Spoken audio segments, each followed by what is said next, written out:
Hello there everyone, एक बार फिर से आपका स्वागत है Maharshi Dayanand computer training institute के यूट्यूब चैनल पर। आज जो मैं वीडियो लेके आया हूं वो है बुक कीपिंग के बारे में। तो चलिए सबसे पहले स्लाइड ओपन कर लेते हैं।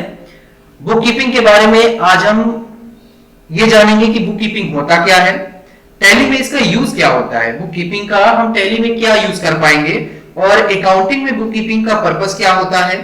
साथ ही साथ हम और भी टॉपिक्स को आज वीडियो में कवर करते हुए चलेंगे, जैसे कि आपके सामने दिख रहा होगा कि यहाँ पे जर्नल क्या होते हैं, लेजर्स क्या होते हैं, ट्रायल बैलेंस क्या होता है, फाइनेंशियल अकाउंटिंग, फाइनेंशियल स्टेटमेंट क्या क्या होते हैं। ये सारे के सारे जितने भी टॉपिक्स हैं आपको बुक कीपिंग के अंतर्गत ही देखने को मिलेगा। बुक कीपिंग में ही ये सारे आपको टॉपिक्स कवर किए जाएंगे। तो आज की इस वीडियो में हम इतने टॉपिक्स को कवर करने वाले हैं, साथ ही साथ ये भी समझेंगे कि बुक कीपिंग होते क्या है। तो चलिए वीडियो को स्टार्ट करते हैं। सबसे पहले हम ये समझते हैं कि बुक कीपिंग क्या होता है। तो बुक कीपिंग का डेफिनेशन जो है आपके सामने है। The account department maintain certain books at account and this process is called book keeping. बहुत ही सिंपल लैंग्वेज है कि अकाउंट डिपार्टमेंट के द्वारा जो बुक्स को मेंटेन किया जाता है, कई सारे बुक्स होते हैं, कैश बुक होते हैं, लेजर्स होता है, बैंक बुक होता है, बहुत सारे स्टेटमेंट्स होते हैं, जो अलग अलग बुकें हम लोग मेंटेन करते हैं, अकाउंट डिपार्टमेंट मेंटेन करता है, उस सारे प्रोसेस को हम बुक कीपिंग बोलते हैं। Book keeping is done by a book keeper. जो बुक कीपिंग को मेंटेन करता है उसको बुक कीपर कहा जाता है। It records day to day financial transactions of a business. Book keeping में जो भी दिन प्रतिदिन हमारे ट्रांजैक्शंस होते रहते हैं, चाहे सेल का हो, चाहे परचेज का हो, या फिर हम किसी को पेमेंट कर रहे हो, या कहीं से हमारी इनकम हो रही हो, जितने भी पर डे के हमारे ट्रांजैक्शंस होते हैं, उन सभी ट्रांजैक्शंस का जो रिकॉर्ड होता है, जहां पे मेंटेन किया जाता है, वो बुक कीपिंग कहलाता है। The main book which are maintained by account department of company. Company के द्वारा जो भी अकाउंट मेंटेन किया जाता है, जो भी बुक्स मेंटेन की जाती हैं, वो मैं आपको, जैसा कि मैंने आपको थंबनेल में ही बता दिया है, क्लियर कर दिया है कि हम जर्नल के बारे में पढ़ेंगे, लेजर्स के बारे में पढ़ेंगे, ट्रायल बैलेंस के बारे में पढ़ेंगे, फाइनेंशियल अकाउंटिंग क्या होता है, ट्रेडिंग और प्रॉफिट एंड लॉस अकाउंट्स क्या होते हैं, यही सारे बुक कीपिंग कहलाते हैं। तो ये कुछ कंपनी के मेन बुक कीपिंग्स होते हैं, और भी बहुत सारे बुक कीपिंग्स हैं जो कि हम टैली में आगे की सीरीज में पढ़ते चलेंगे। अगला जो हमारा टॉपिक है, हम जानते हैं कि importance of book keeping. Book keeping का इंपॉर्टेंस कहां-कहां पे है, बुक कीपिंग का यूज कहां-कहां पे किया जा सकता है। तो जो पहला आपका है वो है to know the result of the business during the period. The result of a business can be profit और लॉस। मतलब ये जो पहला है, ये पहला पर्पस इसका ये होता है बुक कीपिंग का कि हमारी जो बिजनेस चल रही है, हमारी जो कंपनी है, वो उसका फाइनेंशियल, उसका पोजीशन क्या है हमारे बिजनेस में, क्या हम प्रॉफिट में जा रहे हैं या फिर लॉस में जा रहे हैं। यानी कि रिजल्ट को देखने के लिए हम किसी न किसी ड्यूरिंग पीरियड में, जैसे 3 महीने में, 4 महीने में, 6 महीने में, या फिर साल भर में जो स्टेटमेंट्स देखने के लिए काम आता है ये बुक कीपिंग। जो सेकंड इंपॉर्टेंस है वो है to know the financial position of a business at any point of time. किसी भी समय हम अपने, जैसे कि जो हमारा फाइनेंशियल पीरियड होता है वो 1 अप्रैल से लेके 31 मार्च तक का होता है। उस बीच में अगर हम कभी भी अपने फाइनेंशियल पोजीशन को जानना चाहते हैं कि हमारी फाइनेंशियल पोजीशन क्या है, क्या हमारी सौदा घाटे में जा रहा है, हमारी कंपनी डूब रही है या फिर प्रॉफिट बहुत अच्छा आ रहा है, ये सारी चीजें कभी भी हम किसी भी समय अपने बुक कीपिंग के माध्यम से हम देख सकते हैं। जो तीसरा आपके सामने इंपॉर्टेंट है वो है to maintain all records for the given period to serve as permanent reference in future. हमारे पास जितने भी रिकॉर्ड्स हम मेंटेन करते हैं, अभी मैंने बताया आपको कि हम कैश का करते हैं, सेल का करते हैं, परचेज का करते हैं, या फिर हम बैंक में पैसा जमा किया हमने, तो वो सारे रिकॉर्ड जो हम लिखे रहते हैं एक कॉपी में, उसको कहीं ना कहीं एक जगह हम सेपरेट रखे रहते हैं, जो कि हमारे फ्यूचर के लिए क्या होता है, कभी भी हमारे यूज आ सकता है। इसका फोर्थ इंपॉर्टेंस ये हो गया to bring goods on credit basis. हम क्रेडिट बेसिस को गुड्स ब्रिंग कर सकते हैं। फिफ्थ पॉइंट है to know the amount of goods sold on credit basis. हम अपने बुक कीपिंग के माध्यम से हम जो हमारे गुड्स हैं उनको हम क्रेडिट बेसिस पर सोल्ड भी कर सकते हैं। अगला जो इंपॉर्टेंट टॉपिक है वो ये है कि बुक कीपिंग का सिस्टम कैसे काम करता है, बुक कीपिंग का सिस्टम क्या है। तो बुक कीपिंग को जनरली अगर बताया जाए तो there are 2 main methods of the book keeping. Book keeping बनाने के 2 तरीके होते हैं। First is single entry book keeping and second is double entry book keeping. Single entry book keeping क्या होता है, आपको स्क्रीन पे दिख रहा होगा। Single entry system is the system of book keeping in which only cash and personal accounts records are kept, यानी कि सिंगल एंट्री बुक कीपिंग में सिर्फ और सिर्फ कैश और पर्सनल अकाउंट के लेजर्स का ही रिकॉर्ड सिर्फ मेंटेन किया जाता है, जबकि in double entry system transactions is री entered one on the debit side और जिसको हम लोग पे साइड बोलते हैं and other on the credit side जिसको बोलते हैं पेबल साइड। यानी कि जो डबल एंट्री सिस्टम होता है उसमें दो साइड्स होते हैं बुक कीपिंग के, एक होता है डेबिट साइड और दूसरा होता है क्रेडिट साइड। मैंने आपको हर बार बताया है कि टैली में जब भी हम अकाउंटिंग में कोई भी ट्रांजैक्शन करते हैं तो कम से कम दो लोगों का होना अति आवश्यक होता है, बिना दो लोगों के ट्रांजैक्शंस अपूर्ण माना जाएगा। एक डेबिट साइड होगा और दूसरा क्रेडिट साइड होगा, और जो दूसरा है वो सिंगल एंट्री, सिंगल एंट्री में खाली पर्सनल और कैश, ये सिर्फ ये दो अकाउंट्स को ही मेंटेन किया जाता है। बढ़ते हैं अगले टॉपिक की ओर। जो अगला टॉपिक है हम आज जानेंगे कि बुक कीपिंग में जो मैंने आपको एग्जांपल्स बताया है कि जर्नल है, लेजर है और भी बहुत सारे हैं, उनमें सबसे पहला जो हमारा पॉइंट है वो है जर्नल। जर्नल के बारे में हम जानेंगे कि जर्नल क्या होता है। The word journal has been derived from the word geo। जो जर्नल शब्द बना हुआ है वो जियो से बना हुआ है और जियो का मतलब होता है diary. It's meaning is diary. Diary क्या होता है? डायरी एक ऐसा बुक होता है जहां पर आप कोई भी, चाहे आप स्टूडेंट लेवल पे हो या फिर कंपनी लेवल पे हो या फिर कोई अकाउंटेंट हो या फिर डॉक्टर हो, कुछ भी हो आप, तो उसमें क्या होता है, डायरी अगर आपके पास होती है तो आप रफली कोई भी चीजें, जैसे भी ऑटोमेटिकली आपको कोई भी यूजफुल चीजें मिलती हैं, टॉपिक्स मिलता है, तुरंत आप उसको नोट कर लेते हो, नोटेड पॉइंट हो जाता है। इसी तरीके से हमारा टैली में भी होता है, अकाउंटिंग में भी होता है जर्नल। जर्नल एक ऐसा प्लेस होता है जहां पर हम अपनी फर्स्ट एंट्री को क्या करते हैं, इंटर करते हैं। आपको नीचे मेंशन होगा कि journal is a place where you transactions are first enter, जहां पे आप अपनी ट्रांजैक्शंस को पहली बार इंटर करते हैं, वही एरिया क्या कहलाता है, जर्नल। आई होप कि आपको समझ में आ रहा होगा। यहाँ पे भी अगर आपको समझ में ना आ रहा हो यदि इन टॉपिक्स के बारे में, तो आप कमेंट सेक्शन में आप हमें कमेंट कर सकते हैं। देखिए ये एक जनरल लेजर है जिसमें एक साइड में डेबिट साइड होता है और दूसरे साइड में क्रेडिट साइड होता है, जहां पे हम अपनी पहली एंट्री को एंटर करते हैं। आप जिस किसी भी फॉर्म में, क्योंकि जर्नल के बहुत सारे आपके मूड होते हैं, मार्केट में भी इसके बुक्स अवेलेबल होते हैं, तो वहां से भी आप इसको ये कर सकते हैं। सेकंड टर्म में आता है आपका ledger. What is ledger? Ledger क्या होता है? तो लेजर के बारे में अगर बात की जाए तो transactions are first recorded in journal. ये तो हमें पहले से ही पता है, अभी हमने पढ़ा कि हम अपने ट्रांजैक्शंस को सबसे पहले जर्नल में एंटर करते हैं, लेकिन and then the record of the journal is transferred to another book called ledger. यानी कि उस रफ वाली, जैसे आपको मैं एक एग्जांपल के थ्रू समझाता हूं, जब आप कहीं ट्यूशन क्लास करने जाते हैं या फिर कोई कोचिंग में जाते हैं तो आप एक रफ कॉपी लेके जाते हैं, क्योंकि वहां पे आप साथ ही में हो सकता है कि आप मैथ का भी कोचिंग कर रहे हो, इंग्लिश का भी कोचिंग कर रहे हो, तो आप करते क्या है, एक बुक ले लेते हैं, एक कॉपी ले लेते हैं, उसी कॉपी में आप सारे जितने भी टॉपिक्स होते हैं उस दिन के, वो सारे आप रिकॉर्ड कर लेते हैं। रिकॉर्ड करने के बाद अब अलग अलग केमिस्ट्री का आप केमिस्ट्री की कॉपी में रिकॉर्ड मेंटेन करते हैं और इंग्लिश का इंग्लिश की कॉपी में मेंटेन करते हैं, यानी कि सबको जो है अलग अलग कॉपियों में आप क्या कर लेते हैं, मेंटेन कर लेते हैं। जो अलग अलग कॉपी में मेंटेन करते हैं वो फेयर कॉपी कहलाती है। तो जो फेयर कॉपी होती है उसी तरीके से यहाँ पे लेजर होता है। लेजर क्या करता है कि जो भी आप अकाउंटेंट जो भी जर्नल में एंट्री कर लेता है घिसे पिटे तरीके से कि हमको बाद में इसको मेंटेन करना है, वो तो जर्नल में होता है, लेकिन जर्नल के बाद जब ट्रांजैक्शंस को ट्रांसफर किया जाता है मेन कॉपी में, तो वो मेन कॉपी ही लेजर कहलाती है। The ledger is also called principal book. Ledger को हम प्रिंसिपल बुक के नाम से भी जानते हैं। The method of writing from journal to ledger is called posting। यानी कि जर्नल में से जब हम लेजर में डाटा को ट्रांसफर करते हैं, ट्रांजैक्शंस को ट्रांसफर करते हैं, तो उस प्रोसेस को बोला जाता है पोस्टिंग। उसको पोस्टिंग कहा जाता है। हम बढ़ते हैं तीसरे टॉपिक की ओर, और तीसरा टॉपिक है आपका ट्रायल बैलेंस। ट्रायल बैलेंस क्या होता है? ट्रायल बैलेंस को समझने के लिए देखिए ट्रायल बैलेंस क्या होता है। एक trial balance is a list of each account balance. जो ट्रायल बैलेंस होता है वो सभी अकाउंट्स का एक लिस्ट होता है, सभी अकाउंट बैलेंसेस का लिस्ट होता है, चाहे आप सन्डी डेबिटर हो, चाहे आप सन्डी क्रेडिटर हो। अभी तो मैंने आपको ग्रुप्स पढ़ाया नहीं है कि अकाउंटिंग में टैली में कितने कितने ग्रुप्स होते हैं, तो सन्डी डेबिटर सन्डी क्रेडिटर तभी आपको क्लियर हो पाएगा जब आप ग्रुप्स पढ़ ही रहेंगे टैली में।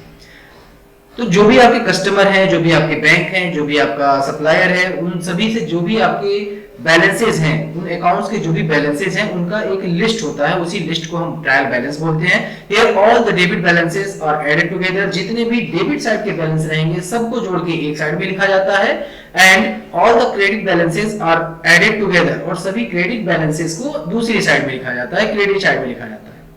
यहाँ पे एक बात क्लियर है, इसको थोड़ा सा आपको ध्यान में देना पड़ेगा। If the total credit equals to the total debit, ये चीज आपको बहुत विशेष ध्यान रखना होगा अगर आप ट्रायल बैलेंस पे काम कर रहे हैं तो। If the total credit equals the total debit the account is balance, तभी अकाउंट को बैलेंस माना जाएगा, क्योंकि हम पहले ही आपको बता दिए हैं कि अगर कोई भी ट्रांजैक्शंस आप करते हैं तो उसमें दो साइड होते हैं, one side is debit side and second side is credit side, और बोथ साइड्स आर इक्वल, दोनों साइड आपके इक्वल ही होने चाहिए, तभी जाके आपका जो ट्रांजैक्शंस होता है वो सक्सेसफुल माना जाता है। उसी तरीके से ट्रायल बैलेंस तभी सक्सेसफुल होगा, तभी बैलेंस्ड होगा जब आपकी डेबिट साइड और क्रेडिट साइड दोनों क्या होंगे, इक्वल होंगे। The account is balanced and a balance sheet is prepared, जब आपके अकाउंट बैलेंस्ड हो जाएंगे तभी आप बैलेंस शीट को प्रिपेयर कर सकते हैं, अदरवाइज बैलेंस शीट प्रिपेयर नहीं हो सकता है। क्यों नहीं हो सकता, क्योंकि जब आपके बैलेंस ही मतलब ट्रायल बैलेंस के जो मतलब अलग अलग लेजर्स के जो साइड्स हैं, डेबिट साइड क्रेडिट साइड, जब आपके अकाउंट ही मेंटेन नहीं होंगे तो आप बैलेंस शीट कैसे क्रिएट कर पाएंगे। बैलेंस शीट सबसे साल के सबसे अंत में क्रिएट किया जाता है, इसके बारे में भी बताया जाएगा आगे की वीडियोस में। बढ़ते हैं अभी, ओके यहाँ पे बैलेंस शीट देखिए, आपको सामने ये एक एग्जांपल आ रहा है बैलेंस शीट का। देखिए यहाँ पे करंट लायबिलिटीज है, करंट लायबिलिटीज के बाद ड्यूटीज एंड टैक्सेस है, सन्डी क्रेडिटर, इन सब में अलग अलग क्रेडिट का बैलेंस है, तो क्रेडिट का बैलेंस वन साइड में, और ये सारे परचेज अकाउंट हैं, हमने कुछ एक्सपेंसेस खर्चे किए हैं, फ्रेट हो गया, परचेज सर्विस हो गए, उन सभी डेबिट बैलेंसेस को एक साइड में दिखा देता है। और it is prepared at a certain interval of period, जैसे कि ट्रायल बैलेंस को भी कुछ, जब आपकी ट्रायल बैलेंस बैलेंस्ड हो जाएंगे तो उसके बाद आप बैलेंस शीट क्रिएट करेंगे, और बैलेंस शीट को यहाँ पे मेंशन कर दिया गया है कि it is prepared at a certain interval of time which is usually 1 year, जो कि मैंने बताया आपको कि एक साल में हम प्रिपेयर करते हैं किसी भी बैलेंस शीट को। A detail trial balance has 3 column, 3 section होते हैं, पहला होता है आपका पर्टिकुलर, और दूसरा होता है डेबिट, और तीसरा होता है क्रेडिट। 3 आपके होते हैं, एक होता है पर्टिकुलर, दूसरा होता है डेबिट साइड, और तीसरा होता है आपका क्रेडिट साइड। ये 3 साइड आपके किसी भी ट्रायल बैलेंस में होंगे, और पर्टिकुलर का मतलब वो सारे लेजर्स के नेम होंगे, अकाउंट्स के नेम होंगे, और जो लेजर आपका डेबिट होगा वो डेबिट साइड में ऐड हो जाएगा, और जो लेजर आपके क्रेडिट होंगे वो उसका अमाउंट क्रेडिट साइड में आपका ऐड हो जाएगा। तो बढ़ते हैं नेक्स्ट स्लाइड की ओर। अगला जो स्लाइड है वो है फाइनेंशियल स्टेटमेंट। फाइनेंशियल स्टेटमेंट क्या होता है? फाइनेंशियल स्टेटमेंट में बहुत सारे स्टेटमेंट, अलग अलग स्टेटमेंट आते हैं, जैसे आपका ट्रेडिंग अकाउंट हो गया, अगर आपको अपने बिजनेस का ट्रेडिंग अकाउंट बनाना है, प्रॉफिट एंड लॉस क्रिएट करना है, बैलेंस शीट क्रिएट करना है, जैसा कि यहाँ पे बैलेंस शीट दिख रहा होगा, बैलेंस शीट में क्या है, फिक्स्ड अकाउंट है, करंट एसेट, सभी का बैलेंस जो है वो आपके सामने प्रिपेयर होके आ जाता है। इसी फाइनेंशियल अकाउंटिंग में आपका प्रॉफिट एंड लॉस भी इंक्लूड होता है। प्रॉफिट एंड लॉस का मैं आगे आपको बताऊंगा अगले वीडियो में कि प्रॉफिट एंड लॉस को हम कैसे फाइंड करते हैं, आप वहां से भी प्रॉफिट एंड लॉस सीख सकते हैं। और प्रॉफिट एंड लॉस के बाद देखिए यहाँ पे ट्रेडिंग अकाउंट है, ट्रेडिंग अकाउंट का ये कुछ फॉर्मेट है, जैसे पर्टिकुलर्स हो गया, इसमें ओपनिंग स्टॉक है, परचेज है, क्या क्या आपने सेल किया, क्या क्लोजिंग स्टॉक हो गया, तो ये आपका ट्रेडिंग अकाउंट होता है। तो ये जो भी 2-3 मैंने आपको स्टेटमेंट दिखाए हैं, ये सारे के सारे फाइनेंशियल स्टेटमेंट के अंतर्गत आते हैं। बहुत सारे और भी फाइनेंशियल स्टेटमेंट आते हैं, धीरे धीरे चल के हम सब उन टॉपिक्स को कवर करेंगे। Trading account is also the part of profit and loss account. जब भी आप profit and loss account prepare करना चाहेंगे, प्रॉफिट एंड लॉस निकालना चाहेंगे, तो प्रॉफिट एंड लॉस में सबसे पहले आपको ट्रेडिंग अकाउंट निकालना पड़ेगा। अगर आप ट्रेडिंग अकाउंट नहीं निकालते हैं तो आप प्रॉफिट एंड लॉस नहीं निकाल पाएंगे, क्योंकि प्रॉफिट एंड लॉस निकालने के लिए आपको नेट प्रॉफिट और नेट लॉस पता चलेगा, तभी आपको पता चलेगा कि आपकी कंपनी नेट प्रॉफिट में हो रही है या फिर लॉस में हो रहा है। और नेट प्रॉफिट और नेट लॉस तभी निकलेगा जब ग्रॉस प्रॉफिट और ग्रॉस लॉस निकलता है। इसका भी प्रोसेस जस्ट अगली वीडियो में मैं आपको कवर करूंगा, तो उसमें अब ट्रेडिंग अकाउंट जो है और प्रॉफिट एंड लॉस ये काफी बढ़िया से आपको समझ में आ जाएगा। बढ़ते हैं अगले टर्म की ओर, जो कि है ट्रेडिंग अकाउंट। ट्रेडिंग अकाउंट क्या होता है?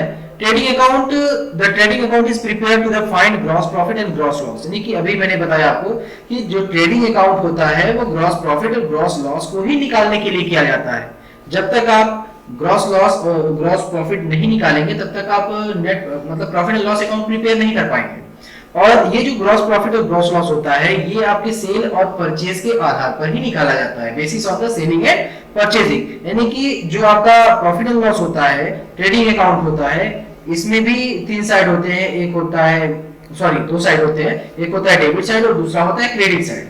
डेबिट साइड और क्रेडिट साइड में, डेबिट साइड में क्या क्या चीजें होती है? जो आपका डेबिट साइड होता है, डेबिट साइड में आपकी चीजें क्या क्या होती है, यहाँ पे बैलेंस शीट हो गया, बैलेंस शीट यहाँ पे नहीं रहेगा, यहाँ पे ट्रेडिंग अकाउंट होना चाहिए था। अगले वीडियो में मैं आपको वहाँ पे क्लियर करूंगा। इधर क्या होता है, एक साइड में होता है डेबिट साइड, इधर डेबिट साइड होगा और इधर होगा क्रेडिट साइड। डेबिट साइड में आपका ओपनिंग बैलेंस रहेगा और उसके अमाउंट रहेंगे। ओपनिंग बैलेंस कि आपने परचेजिंग किया, बस वो चीजें रहेंगी आपका डेबिट साइड में। क्रेडिट साइड में आपने क्या क्या सेल किया है, उसके अमाउंट क्या होंगे, और सबसे लास्ट में जो अगर ओपनिंग स्टॉक है तो माल बिना बिके जो रह जाता है वो क्लोजिंग स्टॉक कहलाता है। आपके पास क्लोजिंग स्टॉक कितना होता है, वो सारी चीजें आप ट्रेडिंग अकाउंट में फाइंड कर लेते हैं। बस 3-4 प्रकार के ही अकाउंट होते हैं ट्रेडिंग अकाउंट में, खाली सेल और परचेज से ही रिलेटेड खाली क्वेश्चंस उसमें रहेंगे और बाकी कोई भी क्वेश्चंस को हम टच नहीं करते हैं। बढ़ते हैं प्रॉफिट एंड लॉस की तरफ कि प्रॉफिट एंड लॉस क्या होता है।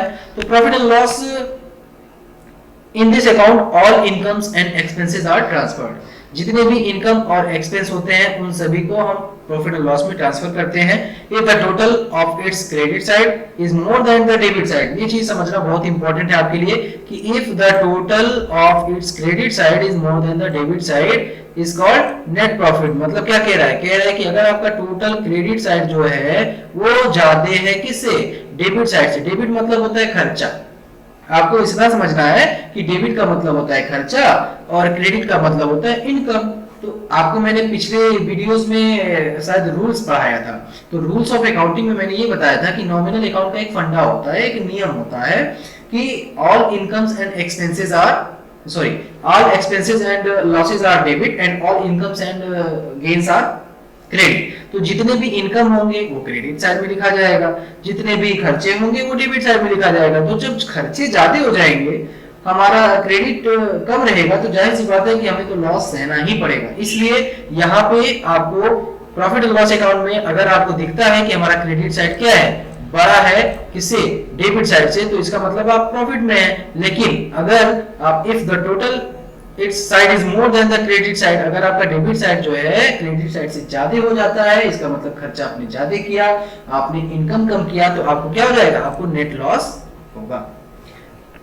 इसी में कुछ एक टॉपिक और है कि ग्रॉस प्रॉफिट निकालते कैसे। तो ग्रॉस प्रॉफिट निकालने के लिए देखिए यहाँ पे कुछ फॉर्मूले दिए गए हैं जो कि आपकी स्क्रीन के सामने हैं, और यहाँ पे ग्रॉस प्रॉफिट निकालने का जो फॉर्मूला है, नेट लॉस में से जो भी हमारा नेट लॉस होगा उसमें से कॉस्ट ऑफ सेल जो हमारी होगी उसको हम माइनस कर देंगे, हमारा ग्रॉस प्रॉफिट निकल जाएगा। और ये कैसे निकलेगा ये मैं आपको अगली वीडियो में बताऊंगा।